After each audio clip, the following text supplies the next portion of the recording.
تفسیر سورہ بقرہ۔ سامعین، سورہ بقرہ کے فضائل سماعت کیجیے۔ مسند احمد، صحیح مسلم، ترمذی اور نسائی میں حدیث ہے کہ اپنے گھروں کو قبریں نہ بناؤ، جس گھر میں سورہ بقرہ پڑھی جائے وہاں شیطان داخل نہیں ہو سکتا۔ عبداللہ بن مسعود رضی اللہ عنہ سے بھی اسی طرح کا قول منقول ہے۔ اسے نسائی نے عمل الیوم واللیلہ میں اور حاکم نے مستدرک میں روایت کیا ہے اور اس کی سند کو صحیح کہا ہے۔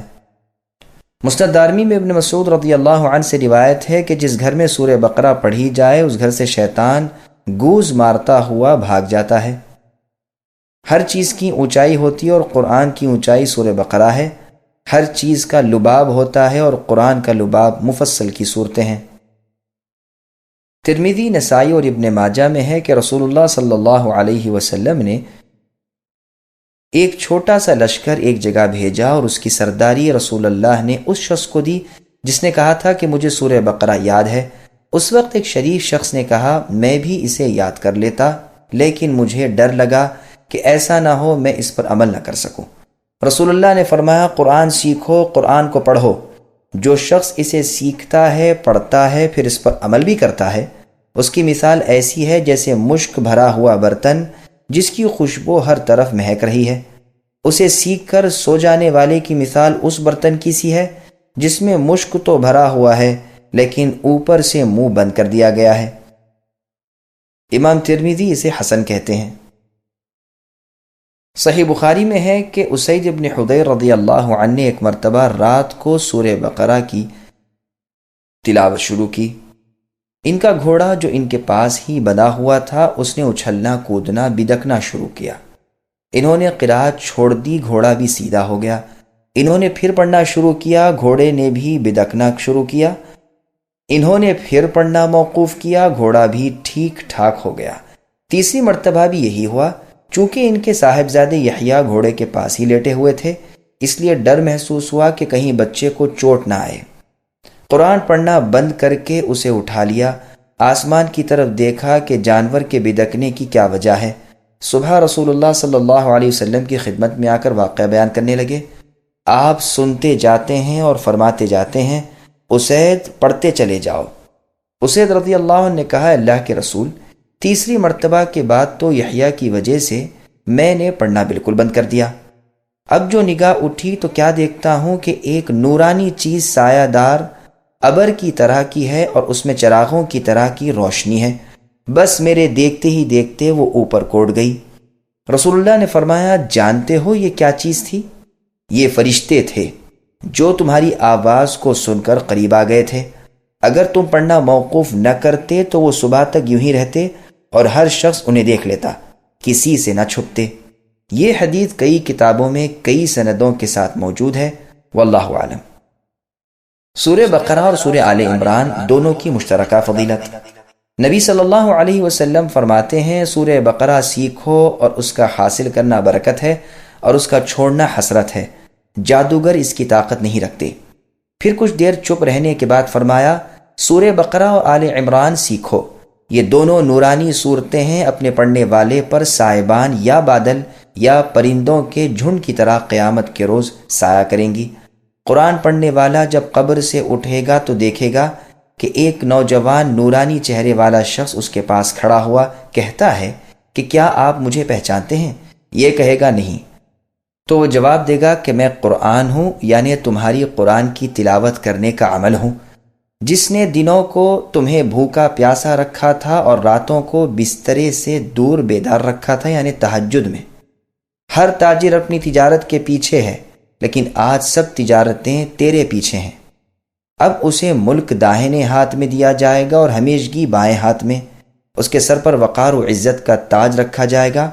اس کے ماں باپ کو 2 ایسے عمدہ قیمتی حلے پہنائے جائیں گے کہ ساری دنیا بھی اس کی قیمت کے سامنے ہیچ ہو۔ وہ حیران ہو کر کہیں گے کہ آخر اس رحم و کرم کی، اس انعام و اکرام کی کیا وجہ ہے؟ تو انہیں جواب دیا جائے گا کہ تمہارے بچے کی قرآن خوانی کی وجہ سے تم پر یہ نعمت انعام کی گئی۔ پھر اسے کہا جائے گا، یعنی قرآن کے پڑھنے والے سے، پڑھتا جا اور جنت کے درجے چڑھتا جا۔ چنانچہ وہ پڑھتا جائے گا اور درجے چڑھتا جائے گا، خواہ ترتیل سے پڑھے یا خواہ بے ترتیل کے۔ یہ روایت مسند احمد نیز سنن دارمی میں ہے۔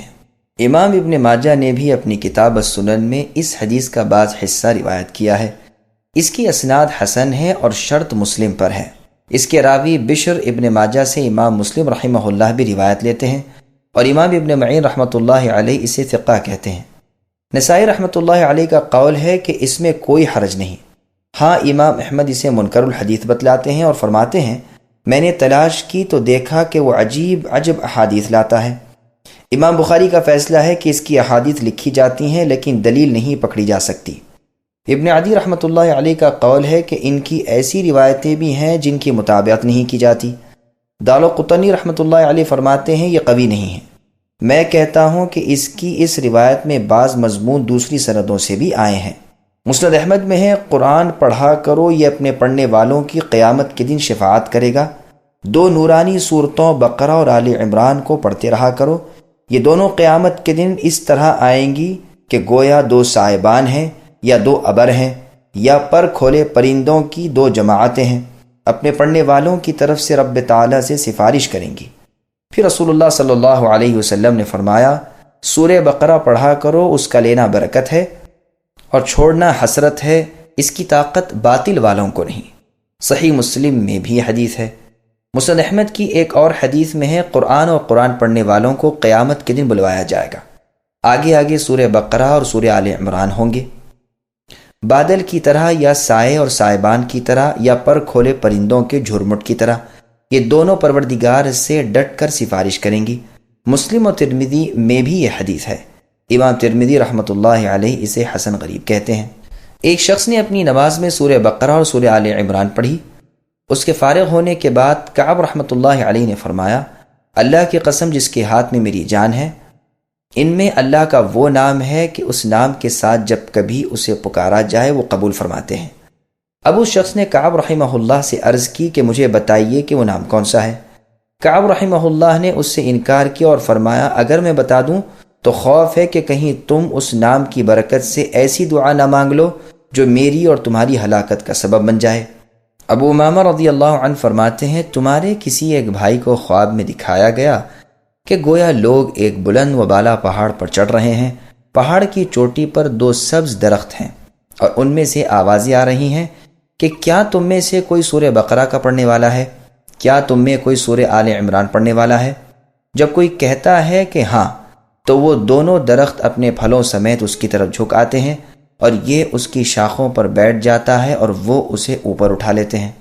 ام الدرداء رضی اللہ عنہ فرماتی ہیں کہ ایک قرآن پڑھے ہوئے شخص نے اپنے پڑوسی کو مار ڈالا، پھر قصاص میں وہ بھی مارا گیا، بس قرآن کریم ایک ایک سورت ہو کر الگ ہونا شروع ہوا، یہاں تک کہ اس کے پاس سورہ آل عمران اور سورہ بقرہ رہ گئیں۔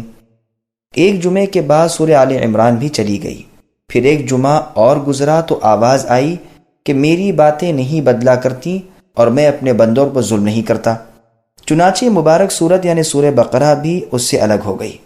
مطلب یہ ہے کہ یہ دونوں صورتیں اس کی طرف سے بلاؤں اور عذابوں کی آڑ بنی رہیں اور اس کی قبر میں اس کی دلجوئی کرتی رہیں، اور سب سے آخر بوجہ اس کے گناہوں کی زیادتی کے ان کی سفارش بھی نہ چلی۔ یزید ابن اسود الجرشی رحمۃ اللہ علیہ کہتے ہیں کہ ان دونوں صورتوں کو دن میں پڑھنے والا دن بھر نفاق سے بری رہتا ہے اور رات کو پڑھنے والا ساری رات نفاق سے بری رہتا ہے۔ خود یزید رحمۃ اللہ علیہ اپنے معمول کے وظیفے قرآن کے علاوہ ان دونوں صورتوں کو ہر صبح و شام پڑھا کرتے تھے۔ صحیح بخاری اور مسلم میں ہے رسول اللہ صلی اللہ علیہ وسلم نے ان دونوں صورتوں کو 1 رکعت میں پڑھا، یعنی رات کی نماز تہجد میں۔ 7 بڑی صورتوں کی فضیلت۔ مسند احمد کی ایک حدیث میں ہے جو شخص ان 7 صورتوں کو حاصل کر لے وہ بہت بڑا عالم ہے۔ مسند احمد میں بھی یہ روایت ہے ایک مرتبہ رسول صلی اللہ علیہ وسلم نے ایک لشکر بھیجا اور ان کا امیر انہیں بنایا جنہیں سورہ بقرہ یاد تھی، حالانکہ وہ ان سب سے چھوٹی عمر کے تھے۔ سعید بن جبیر رحمۃ اللہ علیہ تو وَلَقَدْ آتَيْنَاكَ سَبْعًا مِّنَ الْمَثَانِي کی تفسیر میں بھی فرماتے ہیں کہ اس سے مراد یہی 7 صورتیں ہیں، یعنی سورہ بقرہ، سورہ آل عمران، سورہ نساء، سورہ مائدہ، سورہ انعام، سورہ اعراف اور سورہ یونس۔ مجاہد، مکحول، عطیہ ابن قیس، ابو محمد فارسی، شداد ابن اوس، یحییٰ ابن حارث، ذماری سے بھی یہی منقول ہے۔ سورہ بقرہ کا مقام نزول اور مزید معلومات۔ سورہ بقرہ ساری کی ساری مدینہ منورہ میں نازل ہوئی ہے، اور شروع میں جو صورتیں نازل ہوئیں ان میں سے ایک یہ بھی ہے۔ البتہ اس کی ایک آیت واتقوا یوما ترجعون فیہ الی اللہ سب سے آخر میں نازل ہونے والی ہے، یعنی قرآن کریم میں سب سے آخر یہ آیت نازل ہوئی۔ ممکن ہے کہ نازل بعد میں ہوئی ہو، لیکن ہے اسی میں سے۔ اور اسی طرح سود کی حرمت کی آیات بھی سب سے آخر میں نازل ہوئی ہیں۔ خالد ابن معدان رضی اللہ عنہ سورہ بقرہ کو فسطاط القرآن یعنی قرآن کا خیمہ کہا کرتے تھے۔ بعض علماء کا فرمان ہے کہ اس میں 1000 خبریں ہیں اور 1000 احکام ہیں اور 1000 کاموں سے ممانعت ہے۔ اس کی آیات 287 ہیں، اس کے کلمات 6221 ہیں، اس کے حروف 25,500 ہیں۔ واللہ اعلم۔ ابن عباس رضی اللہ عنہما فرماتے ہیں یہ سورت مدنی ہے۔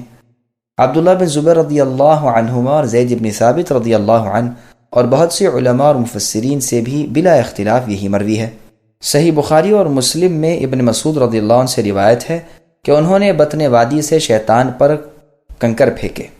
بیت اللہ ان کی بائیں جانب تھا اور مینا دائیں طرف، اور فرمایا اسی جگہ سے کنکر پھینکے تھے رسول صلی اللہ علیہ وسلم نے جن پر سورہ بقرہ اتری ہے۔ گو اس حدیث سے صاف ثابت ہو گیا کہ سورہ بقرہ وغیرہ کہنا جائز ہے، اور اس کے خلاف جو روایات ہیں وہ سنداً ضعیف ہیں۔